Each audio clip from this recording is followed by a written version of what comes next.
At the crux of the theory is this belief that you are secretly saving the world from this satanic cult of pedophiles and cannibals. Does that sound like something you are behind? Or well, I haven't heard that, but is that supposed to be a bad thing or a good thing? I mean, if I can help save the world from problems, I'm willing to do it. I'm willing to put myself out there.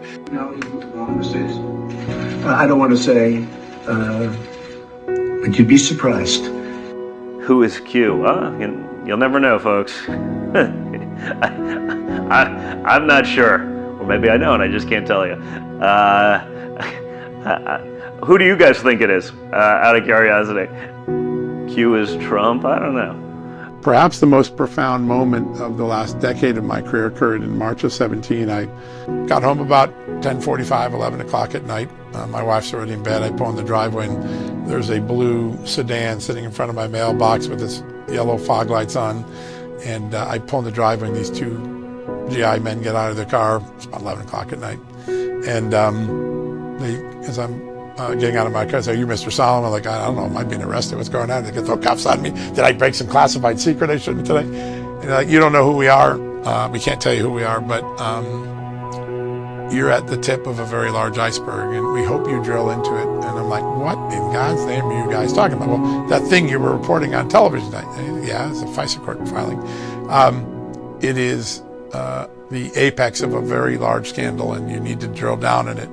And all right, walk me through this, guy. "Well, we can't tell you. It's all classified." "Okay, that's not very helpful. Can you give me something of more generic description?" "Yeah, we work in the intelligence community, and our agencies were asked to participate in one of the greatest political dirty tricks in history. And if it isn't stopped, and one day when it is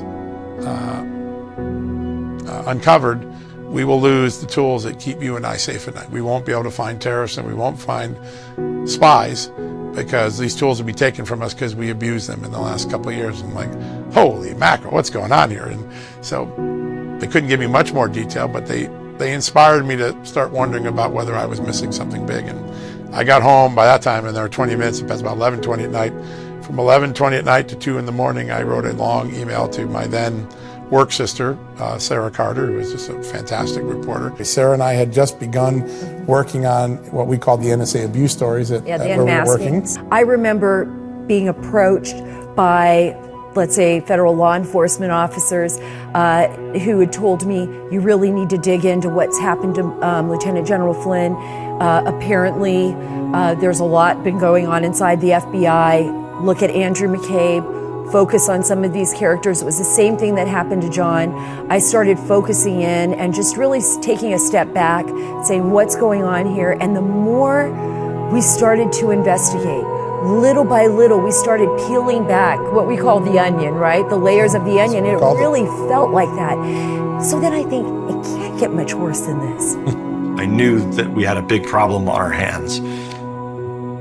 In this very room, luckily we had some patriots that came forward from the intelligence community and said, "Look, they were doing some really bad things with unmasking, so you need to know about this," and essentially showed me how to go find it. I'm not going to get into too much of the unmasking of my sources because they're patriots, and to this day nobody knows who they are, and I'm going to keep it that way. The morons in the press think they know who it is. We're the House Intelligence Committee. We just deal with the 17 intelligence agencies. So how would you go about finding the real Q? I don't think it's worth doing. I think what you should be focusing on is not Q. You should be focusing on the Great Awakening. And what's the distinction there? The Great Awakening is in the heart and soul of the public. What is the Great Awakening? I think the Great Awakening is people are starting to realize that if they don't pay attention and govern themselves, they will become slaves.